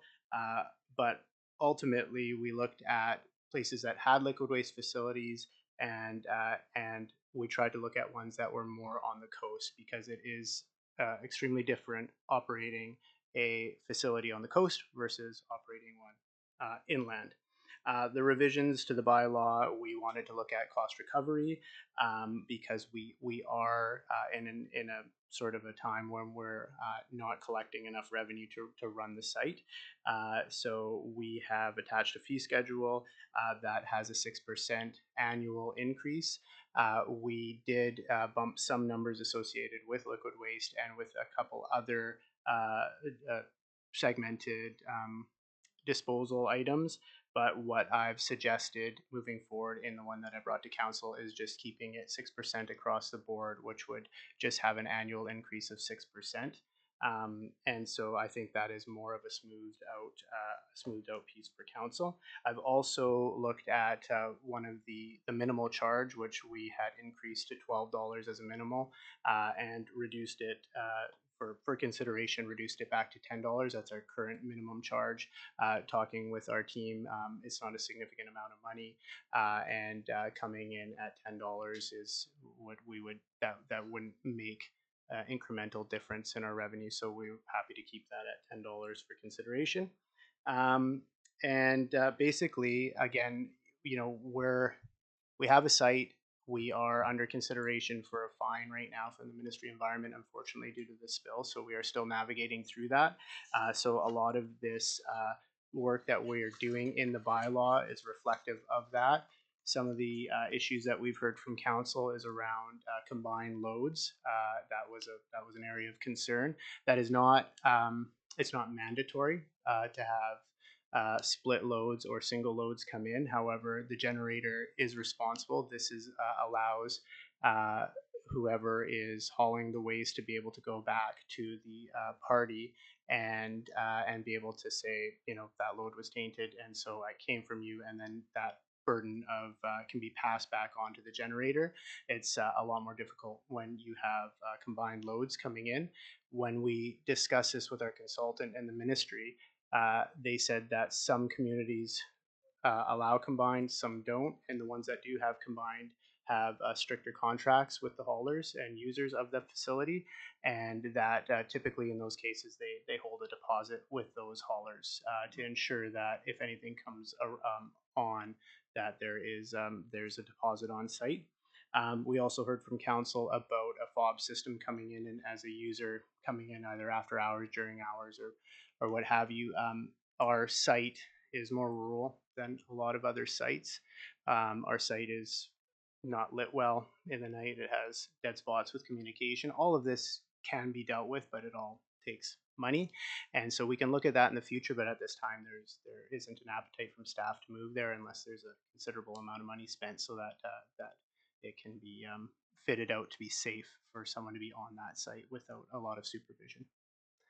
And I'll answer any questions. Thanks. My question is actually about the container fees refund. So when I'm looking at that, what I see is, so if I needed to replace my 120 liter container in 2024, it would be $50. And to do a 240 liter would be $70. But the credit I would get if it was subsequently found is 56, which makes sense for the 270 liter one. But it means I would get more money back on the 120. And so I'm curious about that. We'll look into that. That might be a little loophole that you found there, so we'll have to look I'll have to look into that. Thank you.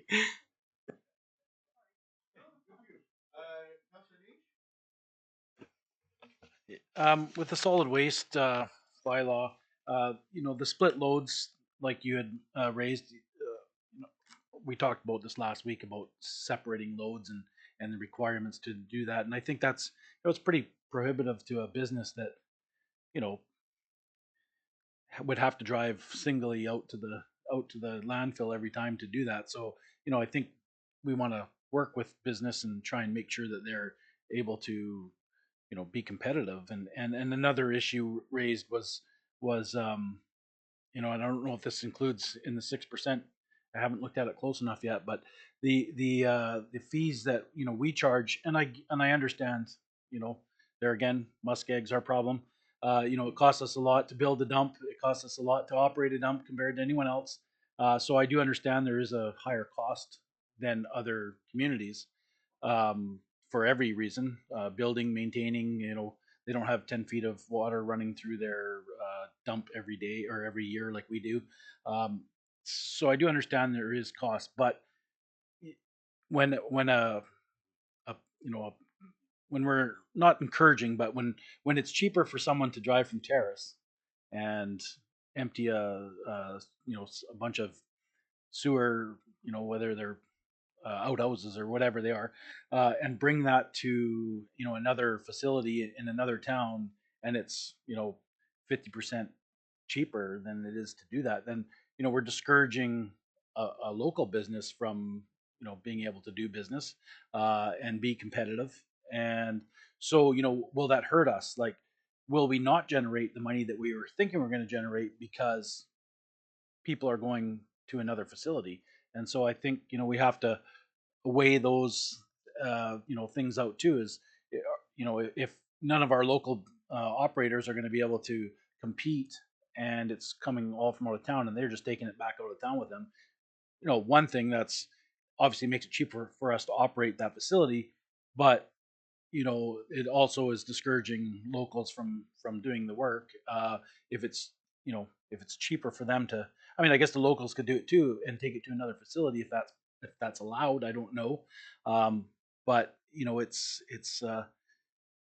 I think that most people would expect there's going to be higher costs here. I just don't want it to be at the cost of a business that that is supportive to our community, or businesses that are supportive to our community. And I think we need to make sure we're a healthy balance on that.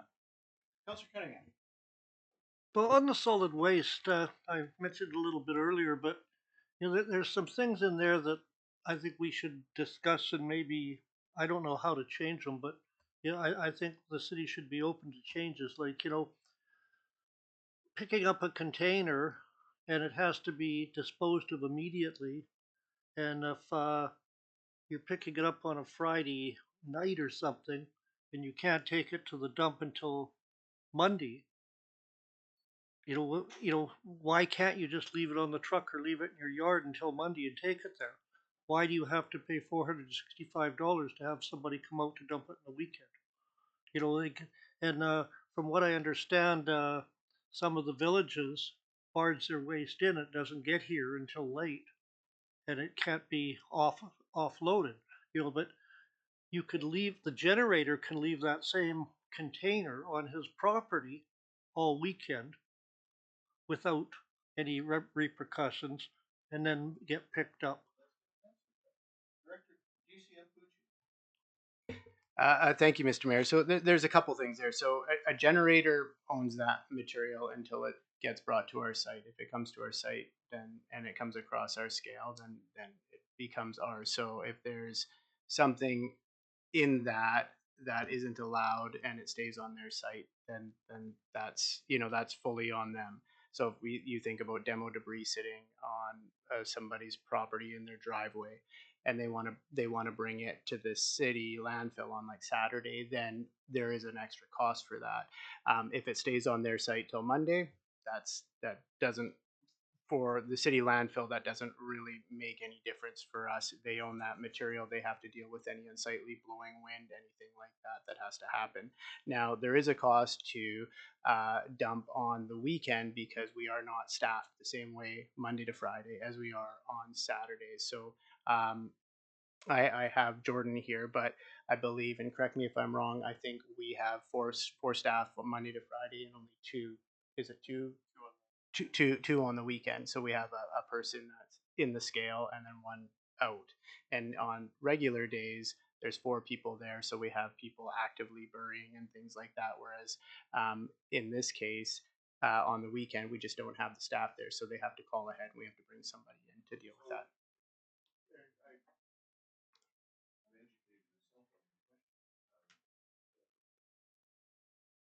Somebody can hold on to that bin as long as they want. We don't care.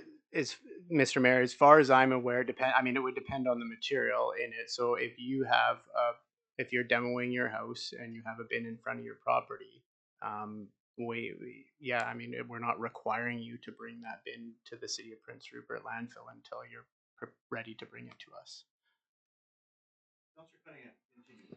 But if what I'm getting at is, okay, let's go back to the generator. You say the hauler has to sign a contract.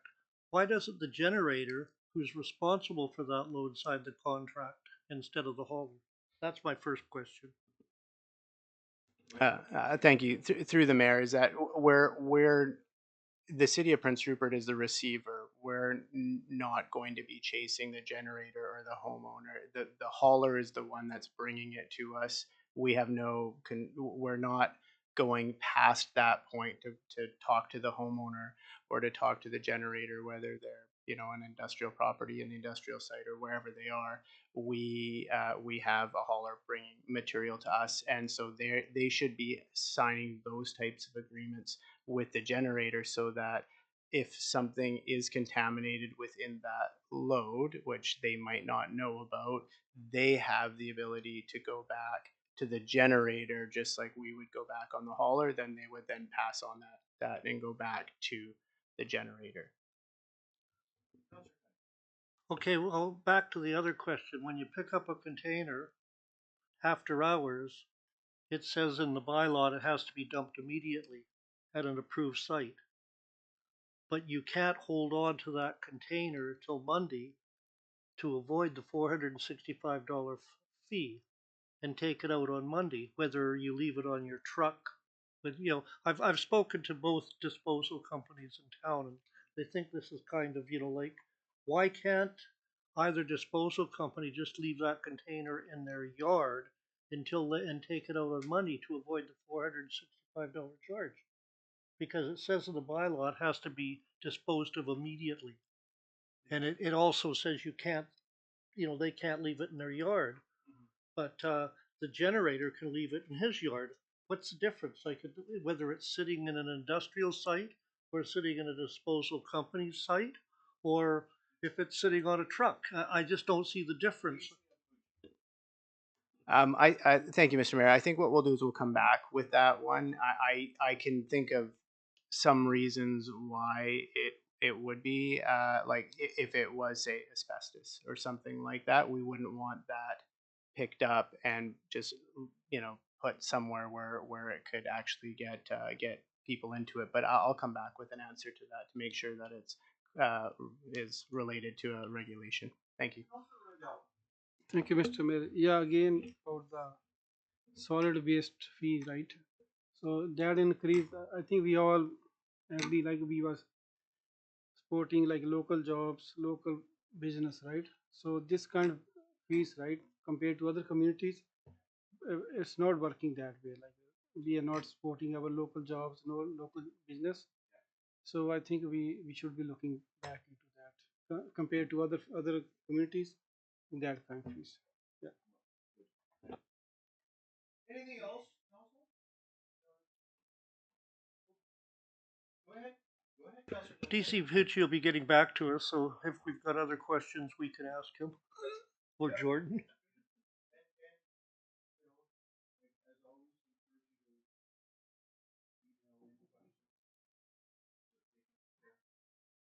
is a long meeting, but it's important stuff.